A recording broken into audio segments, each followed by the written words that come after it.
Sa vlog na ito mga sangkay, pag-uusapan natin ngayon ang isa sa mga propesiya na nasusulat sa Biblia mga sangkay na klaro nang nagaganap na sa ating mundo ngayon.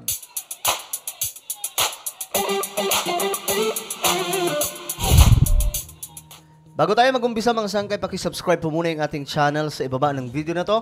Makikita nyo po yung subscribe button, pindutin nyo lamang po yan, tapos i-click nyo yung bell at i-click nyo po yung all. Ulitin ko, click the subscribe down below, click the bell and click all. At kung kayo ay nanonood sa Facebook, huwag nyo pong kalimutan na i-follow ang ating Facebook page. So ito mga sangkay, pag-usapan po natin itong isa sa propesiya sa Biblia, mga sangkay na rampant na po na natutupad ngayon sa ating mundo. Alam nyo ngayon, ang bansang Amerika ay nakakaranas po ng isang matinding problema o pagsubok. At kung titingnan po natin ang nangyayari sa buong mundo, not just in America, but the whole world, makikita po natin mga sangkay kung gaano na po katindi, kabangis ang tao. Nakatuparan po yan sa kung ano ang sinasabi ng Biblia. Remember, ano po ang sinasabi ng Biblia mga sangkay patungkol po kay Satan? The thief cometh not, but for to steal, and kill, and to destroy. So, ang tinutukoy po dito mga sangkay, ay si Satan Lucifer. Wala po siyang ibang plano kundi agawin tayo sa Panginoon, gumawa ng mga karumal-dumal na gawain, at sirain ang tao. Bakit? Bakit gusto ni Taning na mangyari ito sa tao, mga sangkay? Dahil ayaw nga po ni Satanas na mabalik po ang koneksyon ng tao or tamang relasyon ng tao sa ating Diyos. At lahat ng ito mga sangkay nasira, yung relationship ng tao sa Diyos nasira mga sangkay, buhat ng magkasala po sa Adam and Eve doon sa Garden of Eden. Ngayon, isa sa mga nangyayari ngayon sa Amerika mga sangkay ay ang malaking gulo. Ihalimbawa po natin ngayon yung US. Kasi ito po yung bagong update sa Amerika ngayon, mga sangkay, 22 ang nasawi. Dahil po sa isang mass shooting. Imagine niyo isang tao lamang po yan, mga sangkay, ang nakagawa. So ngayon ang tao nagiging marahas. Tingnan niyo mga sangkay ang nangyayari sa Israel ngayon. Paano po inatake ang Israel? Mapabata, matanda, lahat na nasa kabahayan, mga sangkay, pinasok ng Hamas. At ano po ang kanilang ginawa? Bakit? Ito lang naman po ang sinasabi ng Bible, mga sangkay. Sabi dito, but mark this, there will be terrible times in the last days. And I believe that we are living in the last days, mga sangkay. By the way, itong vlog natin ngayon ay para lamang po sa mga taong naniniwala kay Jesus Christ, naniniwala sa propesiya ng Biblia, no? Kasi ang purpose talaga ni Satan, ang agenda ni Satanas sa panahon natin ngayon is to destroy every families, to destroy the humanity,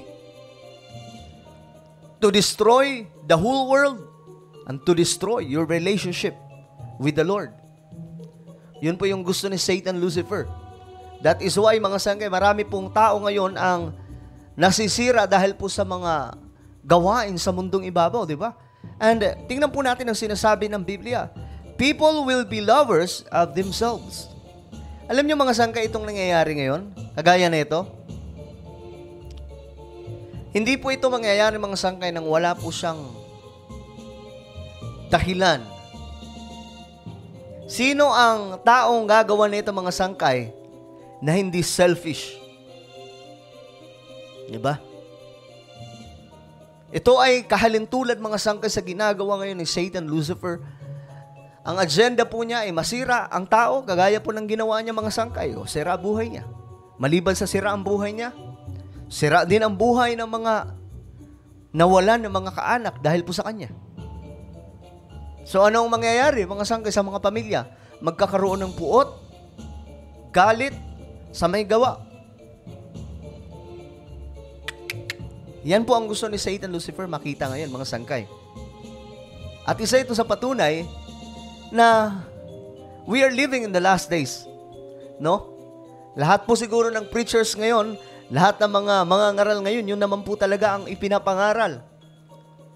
Kung sino man ang hindi nangangaral, mga sangkay, na wala pa po tayo sa panahon na sinasabi ng Biblia na there will be terrible times in the last days. Nako po, mahirap paniwalaan yan, mga sangkay. Alam nyo, sa dami ng propesiya sa Biblia, halos karamihan ngayon ay natutupad na. At isa po sa tinitingnan, mga sangkay, pagdating po sa prophetic calendar, ay ang Israel. Kaya nga po, every time na mayroong event sa Israel, lalo na ngayon, mga sangkay, nagkakagulo, di ba? May gera. Ang tinitingnan po ng marami ay ang situation ng Israel. Kung ano ang sitwasyon ng Israel, tumitingin po tayo sa Biblia, ano nga bang nakasulat?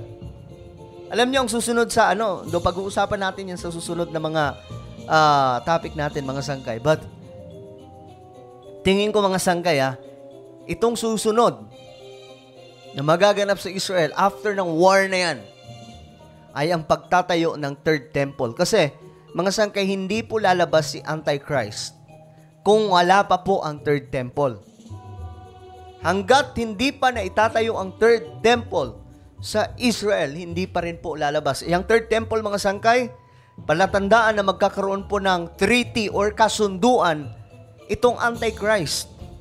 At kapag nangyari na po ang Antichrist, mga sangkay, revelation, kumbaga, i-reveal na po siya sa tamang panahon, dito na magsisimula, mga sangkay, ang tribulation.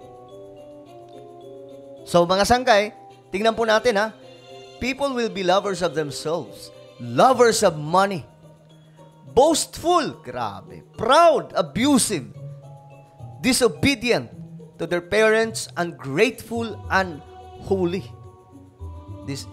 Tingnan po natin kung gaano kalala itong mga nakasulit sa Biblia.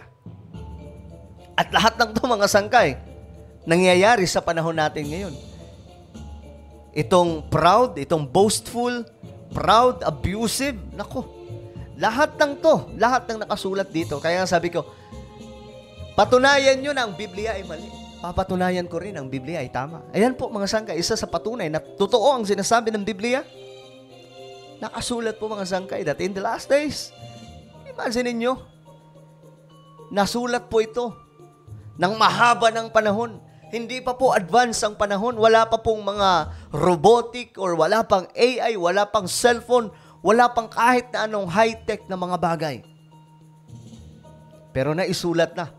Nasabi dito, in the last days, magaganap ang mga ganito. Tingnan nyo ito, mga sangkay, yung Amerika. Nagkakagulo ngayon yung US. Ihalimbawa natin yung Amerika ngayon, mga sangkay, kasi sila po talaga yung tinitingnan ng buong mundo ngayon. Aside from Israel, syempre. Ang US kasi, sila yung numero 1 bansa. Superpower. Ngayon, 22 po yung nasawi dahil lamang po sa isang tao. A hospital in Maine was on standby on Wednesday, October 25, after at least 22 people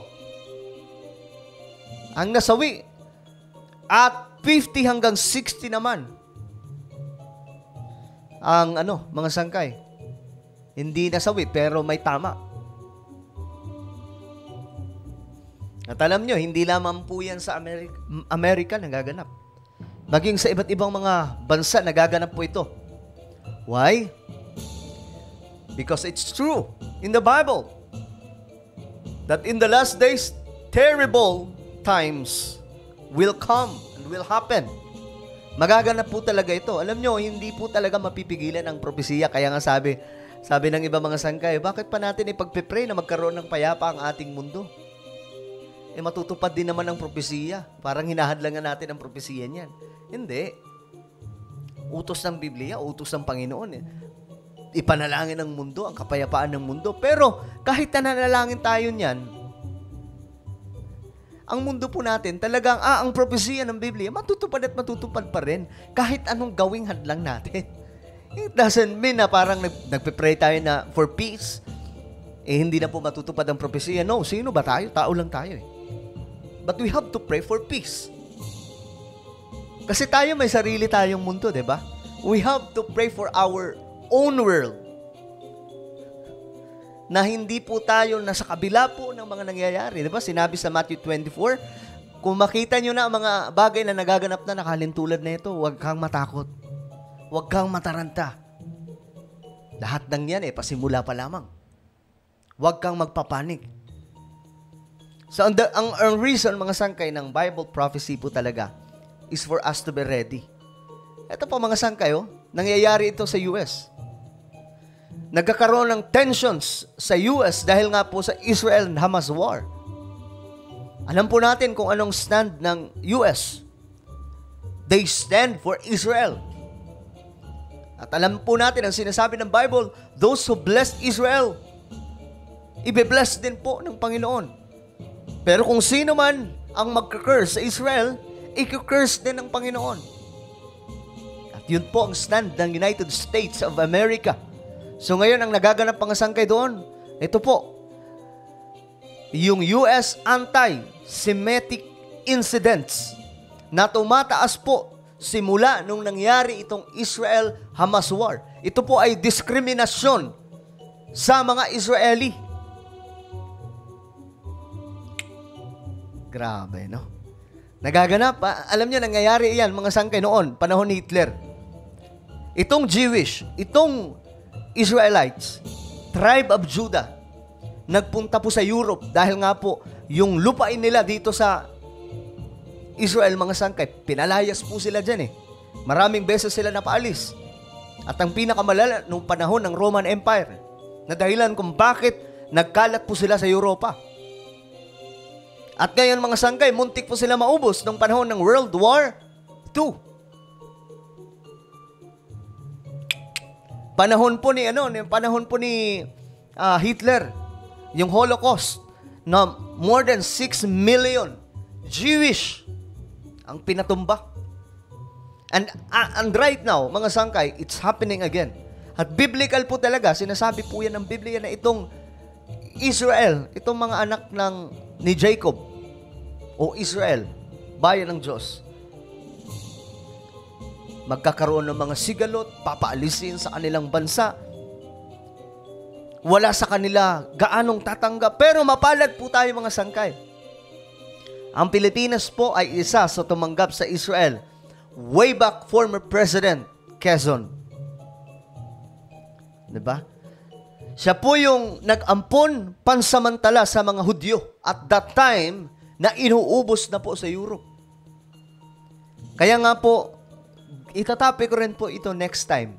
Isa po sa dahilan kung bakit na itatag ang bansang Israel muli ay dahil po sa Pilipinas. Nung time na wala na pong kumukup-kup sa mga Hudyo, sino ang kumukup? Pilipinas sa pangunguna po ng ating presidente na si Quezon. So remember, mga sangkay, itong mga nangyayari ngayon sa Israel, ito po ay palatandaan that we are living in the last days. And what is the Bible telling us and reminding us? That the thief cometh not but for to steal and to kill and destroy. Tandaan po natin yan. Yan po ang purpose ni Satan, Lucifer, sa mga panahon na to. So, ito po ay reminder sa ating lahat na kung kayo ay nagpaplano pang tumalikod kay Lord, naku po, wala na pong oras. Mga sangkay, itong mga nangyayari ngayon, kaya nga po ginamit ko na itong ating social media platform, itong ating channel to inform everyone na ito ang nagaganap ngayon sa ating mundo. At kapag hindi tayo ready, kawawa po tayo. Dahil ang kasunod po na ito, mga sangkay, rapture po Rapture is not something na, ano pa tawag dito, yung katang-isip lamang. No. It's not and never, hindi po yan fantasy o katang-isip lamang. Ito po ay totoong mangyayari. Nasusulat po yan sa Biblia. Klaro po dyan, mga sangkay, bago po mag-tribulation. But there are some believers na iniwala sila na mangyayari ang rapture in front of tribulation or mid-tribulation. Well, what is your opinion, mga sangkay, sa atin na pag-usapan ngayon? just comment down below. And now I invite you to please subscribe my YouTube channel, Sangkay Revelation. Dito po tayo nag-upload mga sangkay ng mga video patungkol dito sa ating topic ngayon. So, ang gawin nyo lamang, click the subscribe, click the bell, and click all kapag nakita nyo na ito sa YouTube. Kung na po ay magpapaalam hanggang sa muli, this is me, Sangkay Janjan. Palagi nyo pong tatandaan that Jesus loves you. God bless everyone.